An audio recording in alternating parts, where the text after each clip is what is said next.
that no obstacle is so big that one person with determination can't make a difference. Pivoting is not the end of disruption process, but the beginning of the next leg of your journey.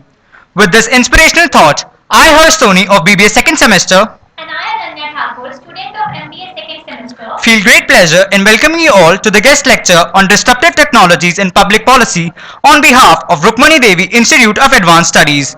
Today's lecture will cover a wide range of the meaning and significance of disruptive technology and its impact on formulation on public policy. ADICE works under Safe Focusable Education Society that imparts quality education to the masses. ADICE is re-accredited with A plus grade by the National Assessment and Accreditation Council second cycle.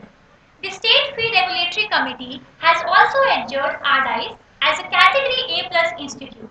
Moreover, the institute has been awarded the highest Category A grading by the Joint Assessment Committee and Academic Audit Committee of GGSIP. We have with us today Course Coordinator BBA Dr. Nidhi Sharma ma'am.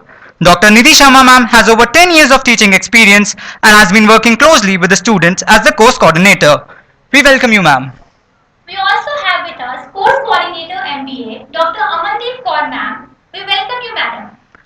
Now, on behalf of Rukmani Devi Institute of Advanced Studies, I would like to extend a warm welcome to our respected guest person, Dr. Badri Narayan Gopal Krishnan sir. Sir is Head, Trade, Commerce and Strategic Economic Dialogue at Niti Aayog, Government of India. He is an applied economist with 20 years of experience and has expertise in economic modeling, data science in many areas such as international trade, energy, agriculture, industry and health, economic impact of new technologies like drone, robotics, 3D printing, nanotechnologies, cloud, IoT, blockchain, etc. Formerly, Sir led the development of a complex economic database of over 140 countries in the world. Sir has visited 29 countries for work, collaborated and worked with clients, team members in many more countries. Sir was a consultant with McKinsey, UN, World Bank, ADB, ICR, IER, IFT, etc. Sir was also a senior fellow with ECIPE and is specialized in methodologies such as CGE modeling, applied econometrics, time series, applied industrial organization, network science. We welcome you, sir. And now I would request Dr. Nidhi Sharma ma'am to please kindly come forward and felicitate Dr. Badri Narayanan Gopal Krishnan sir.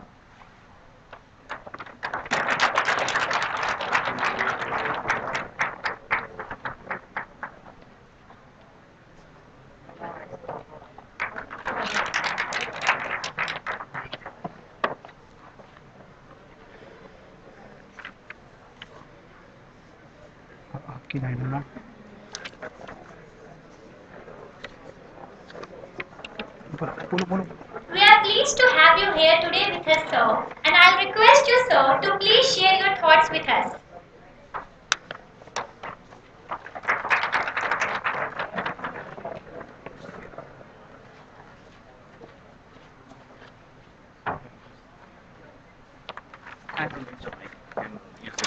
Okay.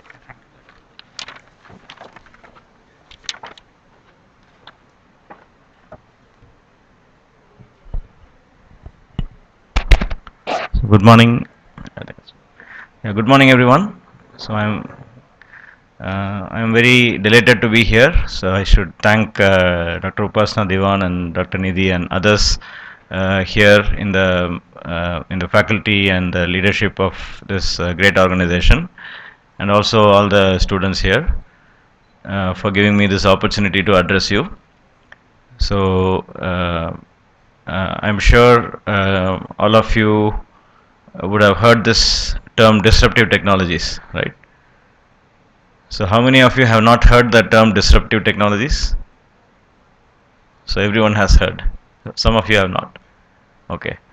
So disruption means something that changes the status quo, right? So disruption can be positive, it can be negative.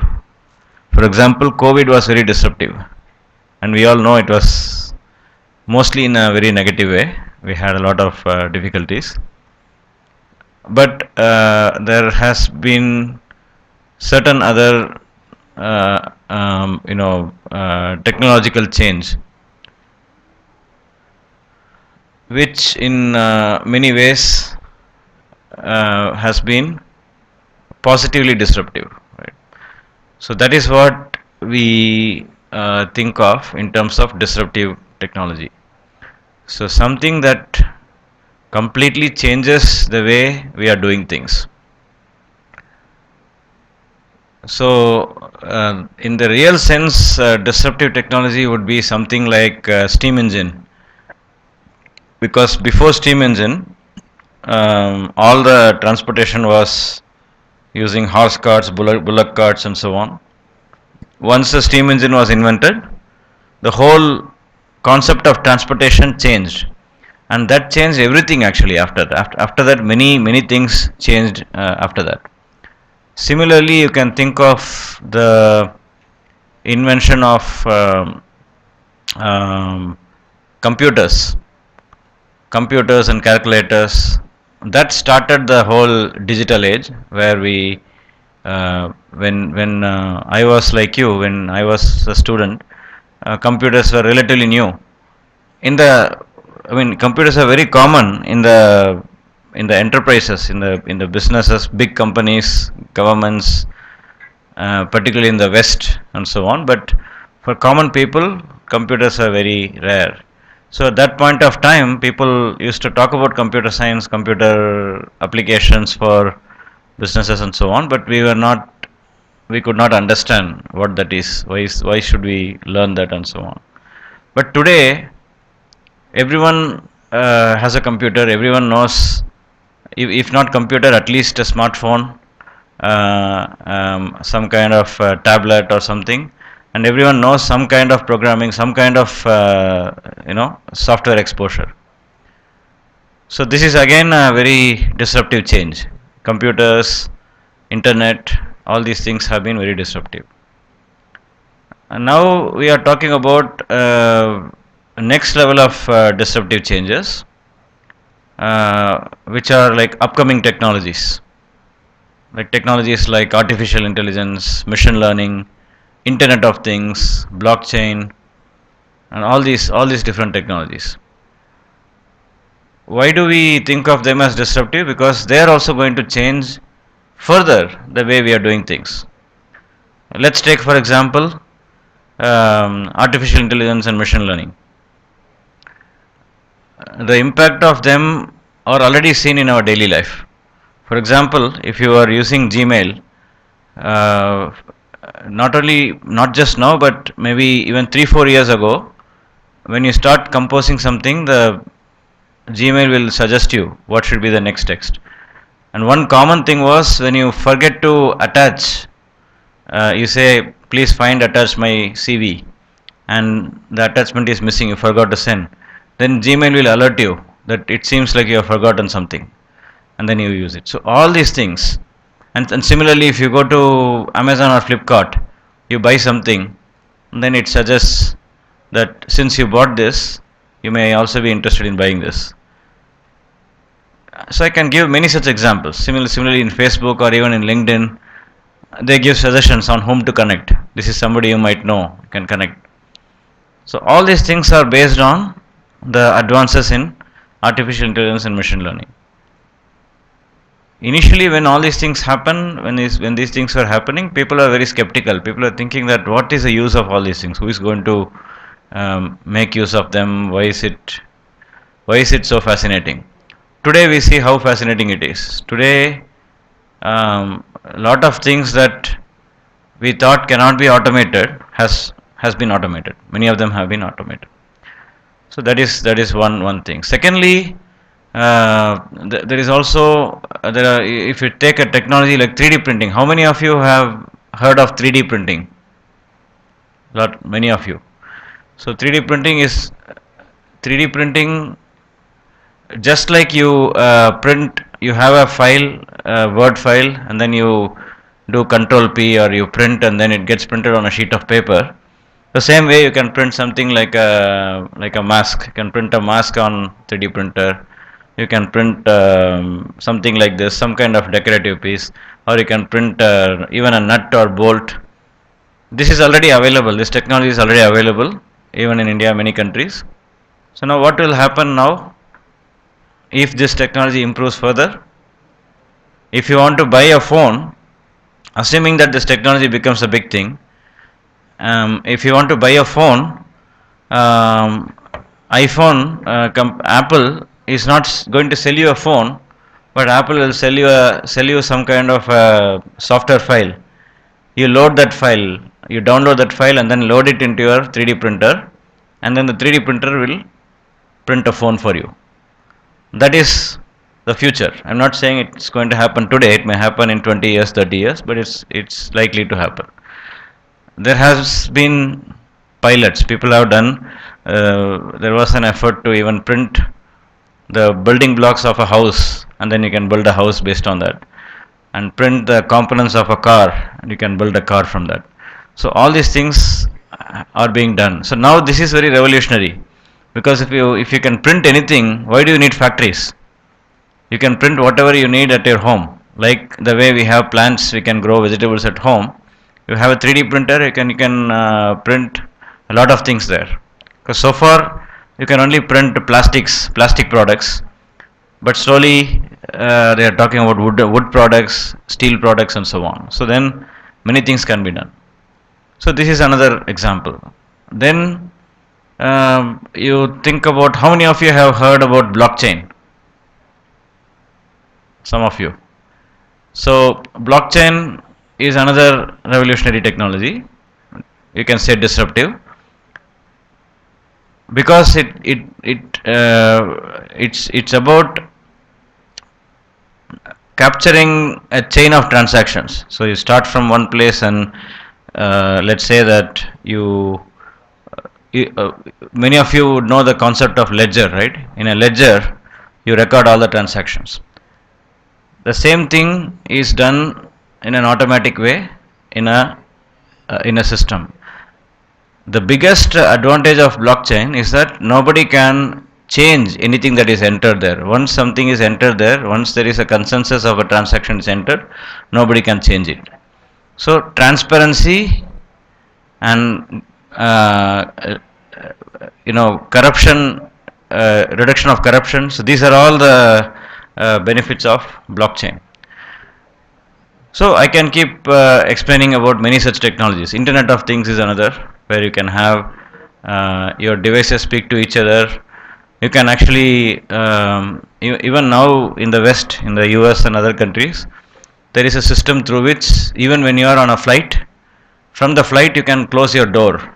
If you forgot to close your door, you can use an app, click the app, and if you have Wi-Fi on the flight, using that you can close the door. I literally have seen this in one of my friend's places. He was able to open his garage sitting in the flight somewhere outside. He could open the garage and close the garage. So these are Internet of Things. So likewise, I can keep telling about all these things, but many of you would already know if all these things. But now my second part of my discussion is about public policy. What does disruptive technology have to do with public policy? So public policy, when you think of public policy, it's about, what are the keywords that you think about? What is public policy about? Poverty, employment, GDP, industrial development. These are the things, right? So public policy is all about uplifting the people. How do we uplift the condition of people? Now, what is the connection between the technology and public policy, particularly the disruptive technology? There are many links. First is that these technologies can change the way the policy making is done, and we in Niti Aayog and other arms of the government, we are actually trying to do this. So we are actually making use of the latest technologies, all these disruptive technologies, to help the people to get prosperity. One example is, I was talking about blockchain. So we have set up blockchain based systems for the exporters, for people who are exporting particularly some commodities, some agricultural commodities, to other countries. So let's say you are an exporter to US, and you are exporting let's say tomatoes, and if you are exporting something like tomatoes, it is likely to perish, and it may have chemicals, it may have fertilizers, pesticides, and so on.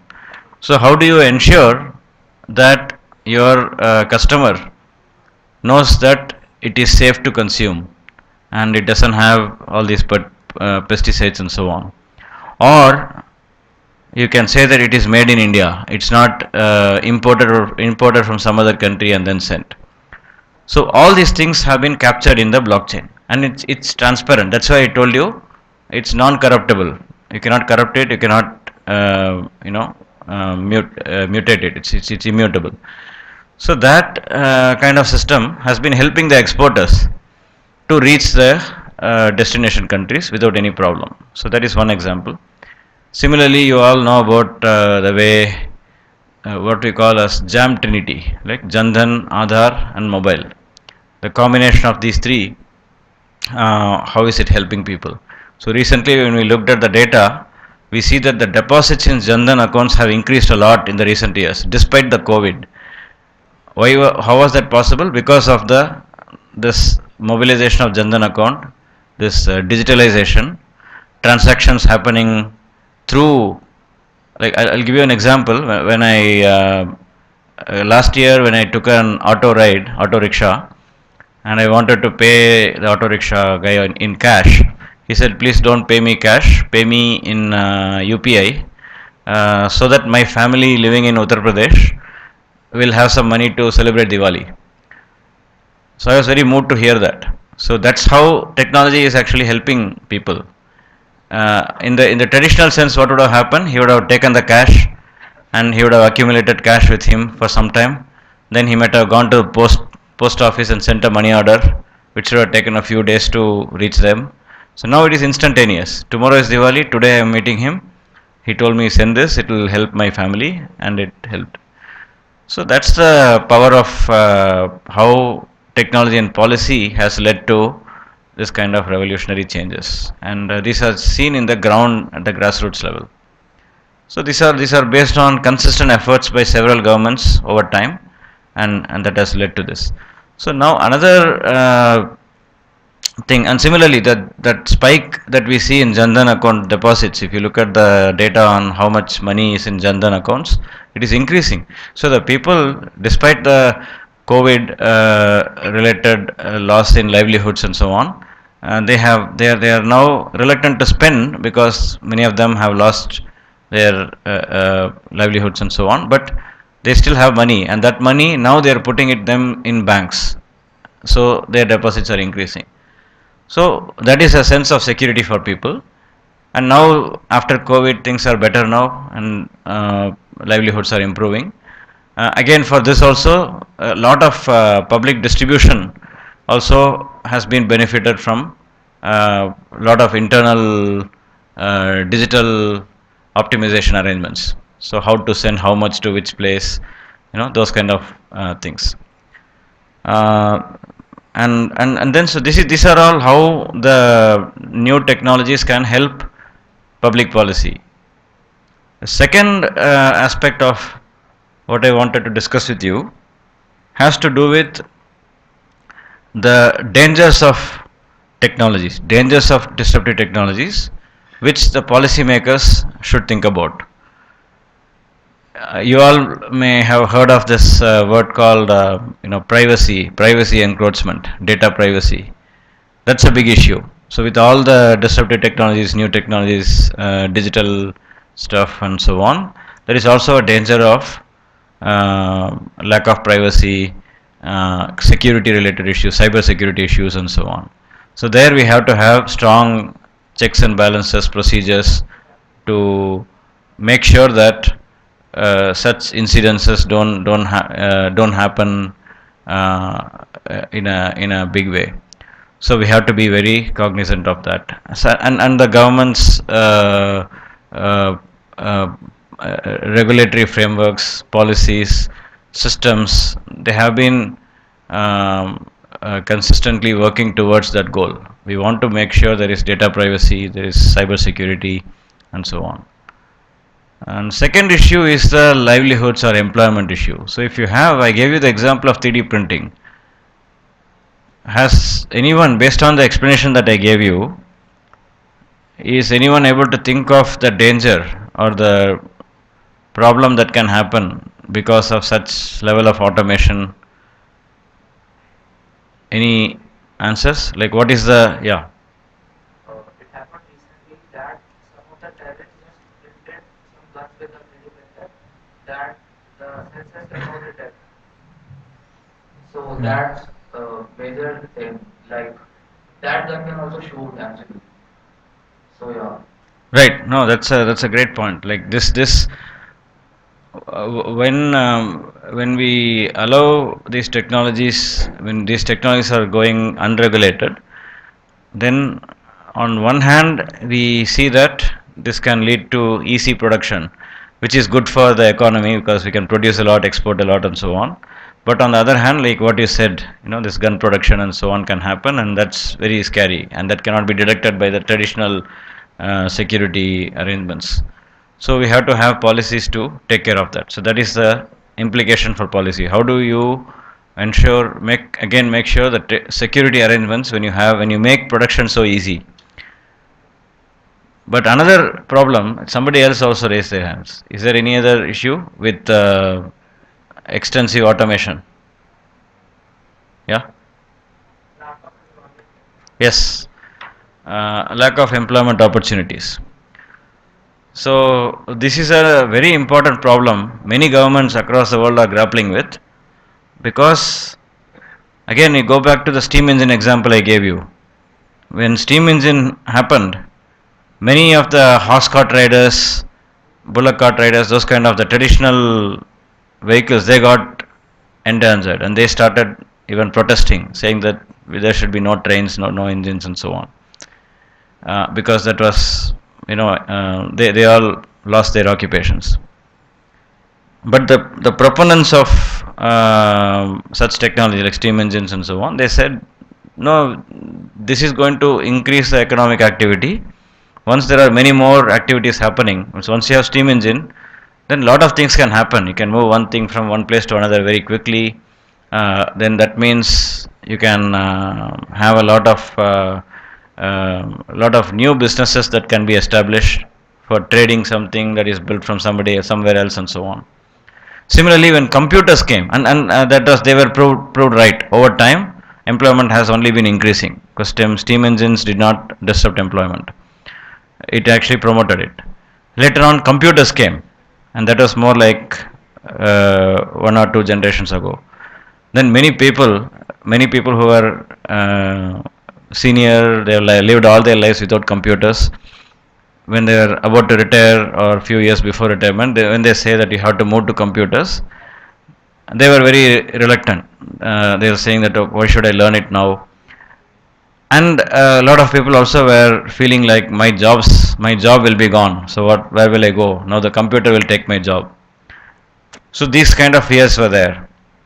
But again, they were also proven wrong, because this computer IT industry has become such a big thing now. India is a largest player in the world in that, and we are an IT powerhouse, and we have benefited from it, and that's also has been a positive thing. But despite all these positive experiences, right now we are a little worried. Why? Because all these other technologies we talked about, steam engine or internet or computers and so on, they helped facilitate, make doing things easier. Whereas now these technologies are not about routine automation. Those things are all about routine automation. You are doing something routinely, and things can be done automatically. And sometimes there are things that are difficult to do.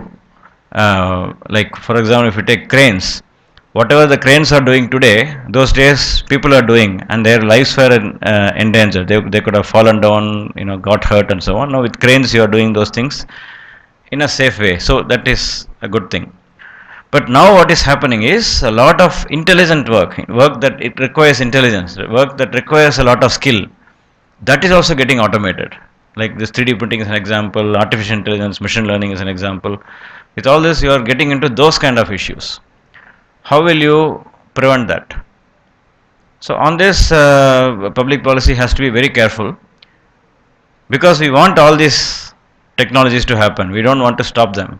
Like even like what you said about the gun example. Just because some people are going to make guns, we cannot say 3D printing should be banned.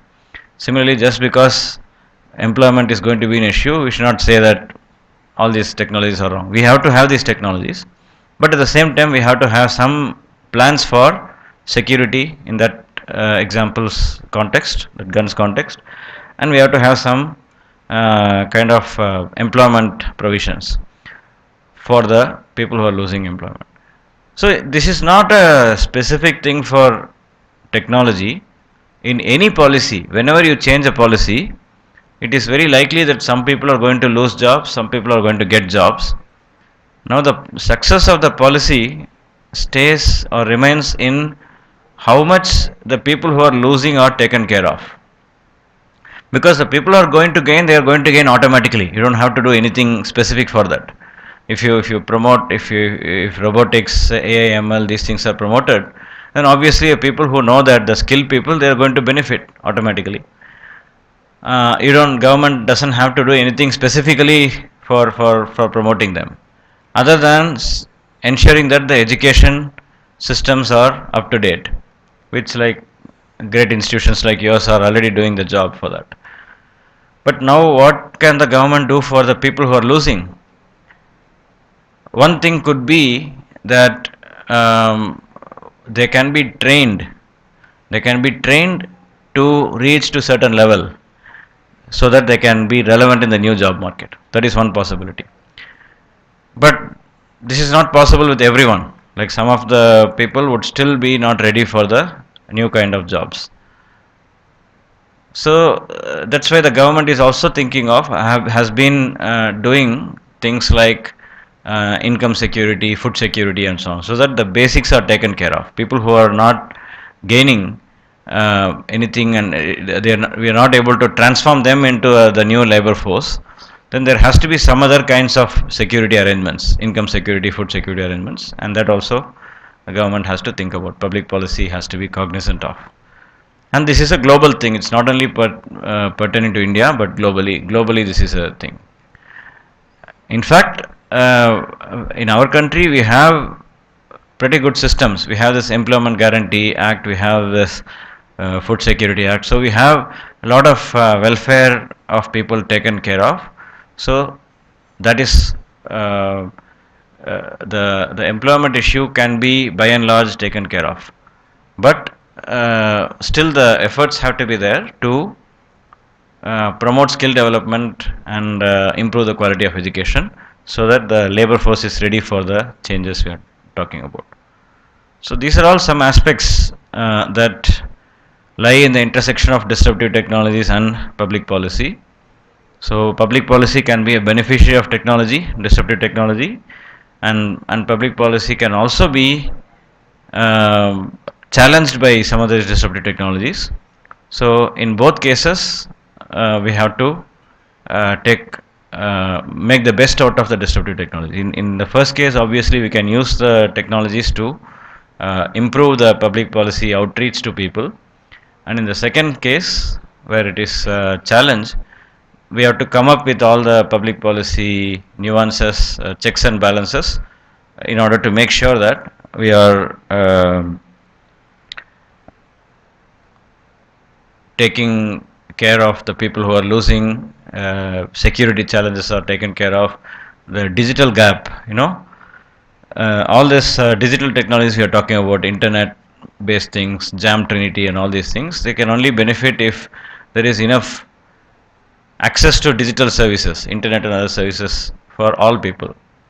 Even when, for example, when you had this education online during COVID times, we did a study a while ago on that, and we found that a lot of students who live in rural areas and from poor families, they were not able to access internet, and because of that they are not able to participate in the mainstream education system.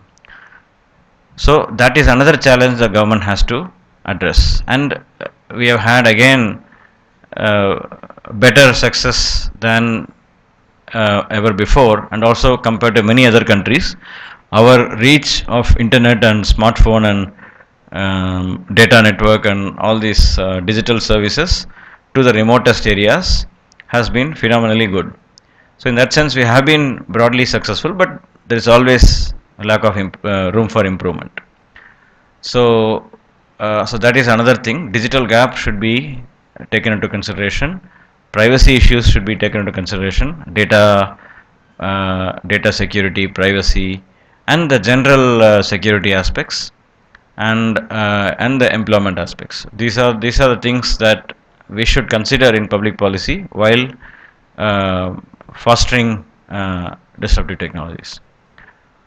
So that's the main message I wanted to give you today in this discussion. So I will thank all of you once again and end my lecture. But if you have any questions, you can ask.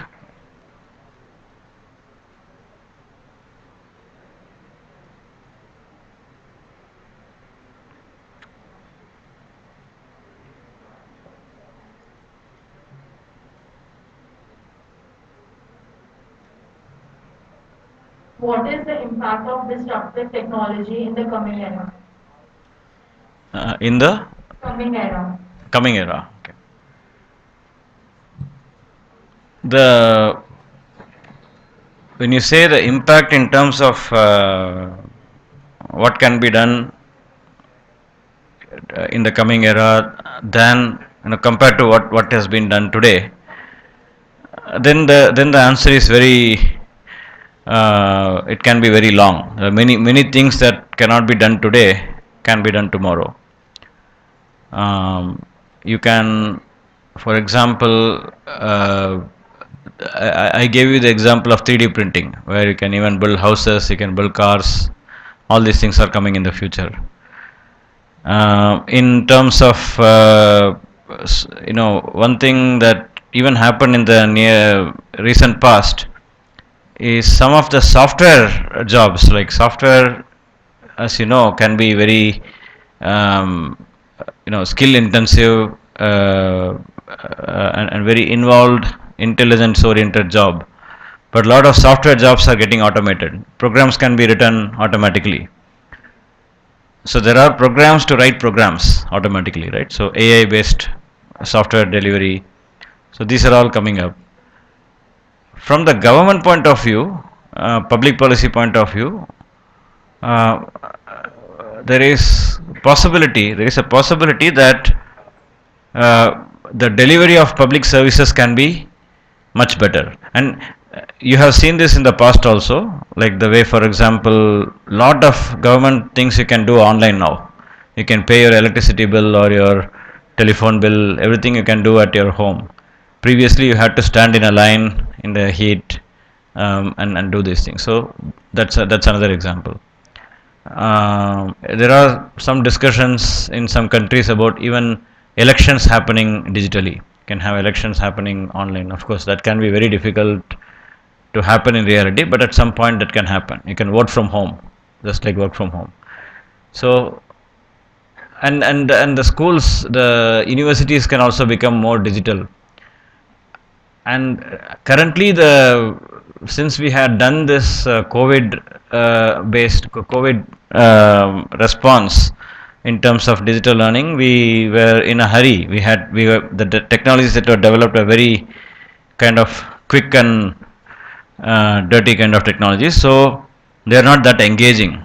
But in future there are a lot of virtual reality based technologies, metaverse, web 3.0, those kind of things are all coming in. So then it becomes much more interactive. You can feel like your teacher is standing next to you, having an individual conversation with you. Like for example, another example is healthcare sector. In Japan, for example, they have in hospitals they have robots which can come and talk to you, engage you, and understand your emotions. If you have some very dear one very sick inside, it will understand your emotion and give you some good vibes, can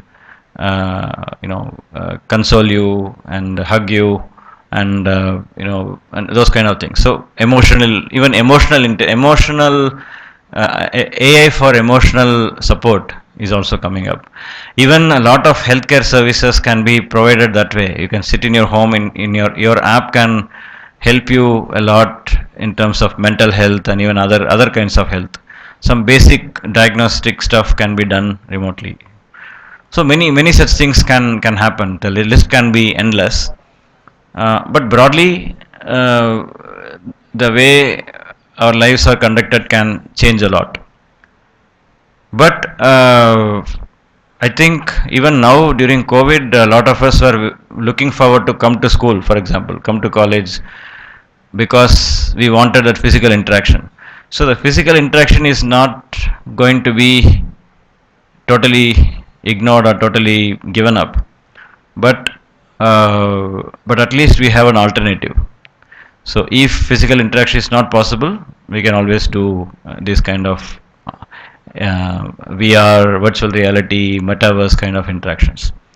So what I'm saying is, we are going to have more options, and we may still, as human beings, we are social animals, so we are going to go back to our traditional way of interactions.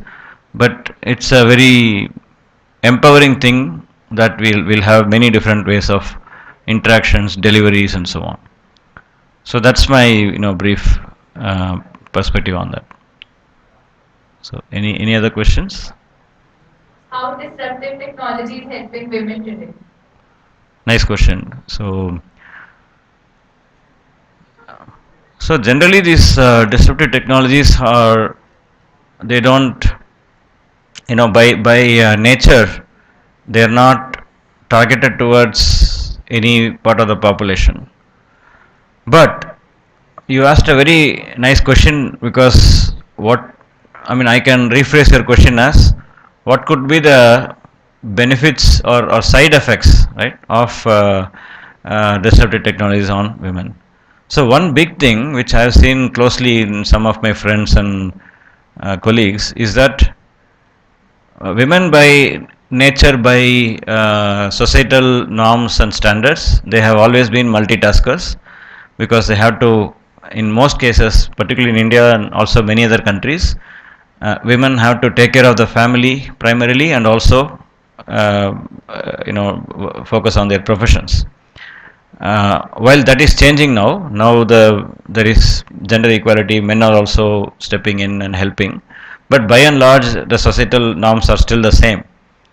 um, and it's the same even in the Western countries. That is very much true. Like mostly the women, the extent to which women are involved in family affairs is much deeper than the men. So the disruptive technologies can help women in many ways. One immediate way that we can already see is that this ability to work from home is a big boon for women in particular, because that can empower them really, because many of them could not go to work. I know I have personally seen some people who had who were able to start their career or restart their career after a break, because of the fact that the companies are comfortable with work from home. So that is one example. The disruptive technologies can help women in that way. There are other ways also, which are not happening now, but in future they can happen. I was talking about blockchain. So this blockchain kind of technologies can track what is happening at every stage of production. And many countries now, we are, as many of you know, India is signing free trade agreements with many countries, and we are negotiating all these trade agreements. So countries like UK, EU, they're all saying that we have to have a clause on gender. We want to say that if UK or EU is going to import something from India, women should be treated well at par with men. They should be paid similar to men, and so on. And that's a very positive thing. And if from a gender point of view, but of course there is a lot of pushback, because in reality in India, if you go to the small companies, informal enterprises, and so on, even large companies for that matter, there is a typical bias in the compensation. Like women for the same labor, particularly look at the blue collar workers, women are paid lower than men. So the industry says that our competitiveness comes from paying low for women, but that is no excuse to oppose this whole concept of gender empowerment.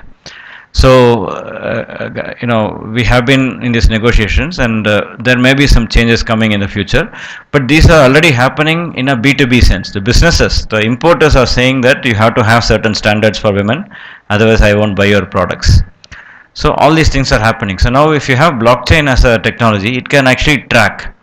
It can track and say, okay, how many women are employed? How are they being paid compared to men? How are they treated? All this information also can be captured, because I was in the past advising a blockchain company and they had all these things in consideration. So then again, with these kind of technologies, you can have a lot of transparency in gender equality, gender empowerment in the industry, and then all these trade deals also can facilitate that. So that's another example. Similarly, if you the biggest reason why you have gender bias or lack of women empowerment is the lack of information. Many people don't even know, like the things that I told you now. Some people might not have known that women are paid low. We might have thought that this is like a 50-year-old news. This is not true today. But I'm saying, based on my conversations with people, I've known examples of this. Even sometimes I've seen this even at a highest level. Even a CEO of a company, she told me that she had to really bargain hard to get a salary that is same as her predecessor who was a male.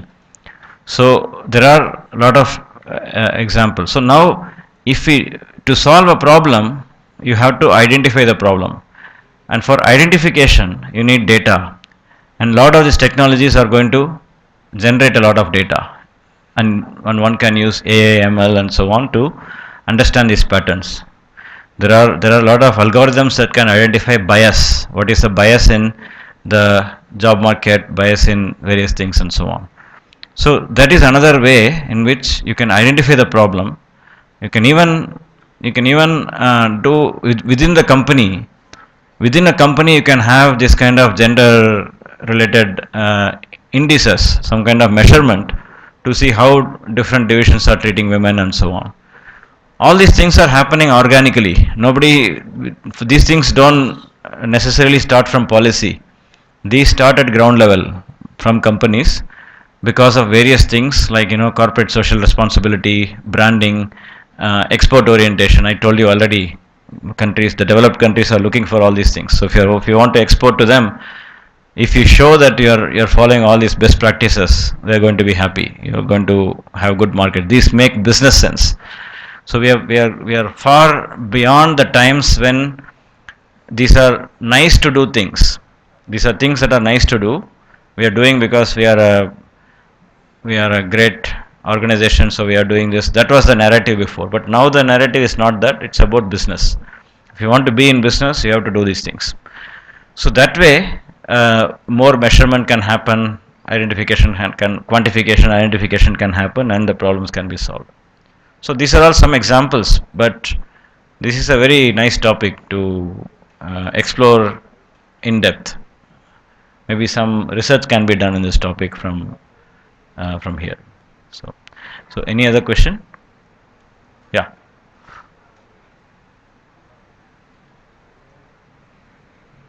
So, good afternoon, sir. This is Akansha Rihani, Assistant Professor. So, actually, I have two questions. We are seeing towards nowadays a famous word, carbon footprints. Like each and every country is like working towards reducing the carbon footprints, or an industry is looking towards reducing the carbon footprint. So, how disruptive technology is working towards that? How it is playing an important role?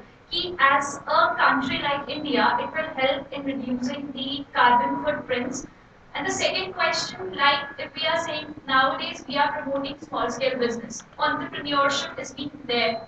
So how disruptive technologies will be helping small scale sector or budding entrepreneurs in running their business? Thank you. Yeah, great questions. On the first question on the carbon footprint, yes, these technologies can play a big role, and I've seen already a lot of examples. For example, you can use AI and ML to reduce your carbon footprint because you can identify where are the leakages, where are the for example, even at a home level, at a household level, in the US, there are some algorithms, some applications. You have smart homes where you can use AI/ML algorithms to say, for example, these lights are here. Now, once we are done with this lecture, we go away, unless somebody identifies this. Somebody has this task of switching off the light. These lights are going to be on. So now this algorithm can see sense, like you don't even need that level of algorithm. Even with a sensor you can see there is no movement here, the lights can be switched off. But this can be more sophisticated with the algorithms, wherein many other things also, the energy intensive things can be taken care of. That is one example. Another thing is, I was talking about blockchain. So again, the blockchain kind of systems can help people to take their reducing strategies to the market. Because if you have transparency that this is what we are doing, we are taking it to the market, then it becomes easier for you to sell. And again, like I was talking about gender, for these the Western consumers, these are very important. Carbon reduction is very important. So that's and right now we have Europeans have come up with this border adjustment taxes, and we have to comply with that. And for that also this tracking is important. So I was talking to some people from Tata Steel, for example. So they're already doing a lot of efforts to reduce carbon emissions. They're moving from coal to gas to hydrogen, green hydrogen, and so on. So all these things are happening in a big level. But now how to capture that using technology and take it forward? That's the role of disruptive technology. And another thing is, I talked about 3D printing. So 3D printing is an example where when you localize production, when you can produce what you want within your city, within your home, within your street, that reduces a lot of emissions, because a lot of emissions happens through transportation, and that when the transportation is controlled, that itself is a huge thing. And during COVID, you all know that there is a lot of statistics on that, saying that the emissions came down during COVID, partly because of the economic activity coming down, but partly also because a lot of people are working from home, transportation was less, and so on. So these are all some examples how technologies can help emissions, and I can go on and on. There are many more things, but on the second part, entrepreneurs, SMEs, on the innovative entrepreneurs coming up with new ideas, new startups, for them they can be directly part of all these changes, right? And now that if you see the market in Bangalore or even here in Delhi, Mumbai, and so on, you find a lot of even some of the students here may have startups, because students are very active in this area. This is a millennial change, Generation X, Generation Z, and so on. So a lot of startups are happening in these using these technologies, being part of all these changes. Because whenever I talk about the challenges, these challenges are not the challenges that the government is fighting alone. For every challenge, the solution has a market, and that solution, I'm talking about every macro level challenge, all these different things we talked about, like we talked about security, we talked about employment, all these things. The solution can also come from startups, and there is a huge opportunity. You take up a small part of a big challenge, solve the problem, you create a market for it. So that is a huge opportunity for innovative startups and entrepreneurs. For the traditional SMEs engaged in the traditional way of manufacturing services and so on, there may be repercussions. They may be affected negatively because some of their businesses will be taken over by some of these technologies. So for them, or even if you take things like restaurants and so on, they got affected during COVID, for example. But they also get into innovation. But that innovation is different from the other innovation. The startup way of innovation is like coming up with like brand new ideas, implementing them from concept to reality. But this is more like innovation for reducing costs, increasing efficiency, staying intact in the market, and so on. So that kind of innovation is required for the regular the day-to-day MSMEs that we see, who are who exist traditionally. So I think these are some issues in that area.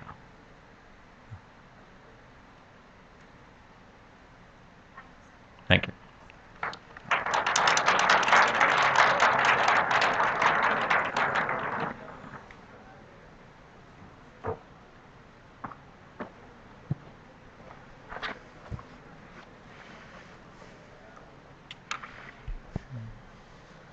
Thank you, sir, for addressing the students on issues of disruptive technology, innovation, 3D printing, blockchain, etc. Before we'll end this event with a vote of thanks, I would request Dr. Nidhi Sharma ma'am to kindly come forward and facilitate Dr. Badri Narayanan sir with a token of appreciation so that we can cherish this moment.